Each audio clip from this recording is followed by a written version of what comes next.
আমরা অনেকেই জানি মুম্বাইয়ের ওয়াংখেড়ে স্টেডিয়াম নানা ঐতিহাসিক মুহূর্তের সাক্ষী। তবে এবার এই স্টেডিয়াম নতুন এক রেকর্ডের জন্য গিনিস বুকে জায়গা করে নিয়েছে।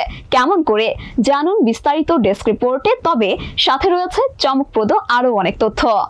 ভারতের অন্যতম প্রতীকী ওয়াংখেড়ে স্টেডিয়াম 50 বছর পূর্তি উপলক্ষে আয়োজন করেছিল এক অসাধারণ ঘটনা। Mumbai cricket association 50 years of Wankhede stadium বাক্যটি তৈরি করতে 14,505টি ক্রিকেট বল ব্যবহার করে, যা এখন গিনিস বুকে জায়গা পেয়েছে। এটি ছিল ভারতের প্রয়াত অলরাউন্ডার একনাথ সোলকার এবং মুম্বাইয়ের প্রাক্তন ক্রিকেটারদের জন্য একটি শ্রদ্ধাঞ্জলি। রোমাঞ্চকর খবরটি জানিয়ে মুম্বাই ক্রিকেট অ্যাসোসিয়েশনের প্রেসিডেন্ট অজিঙ্কা নায়েক বলেন, এই অবিশ্বাস্য অর্জন আমাদের ইতিহাসের সঙ্গে জড়িত।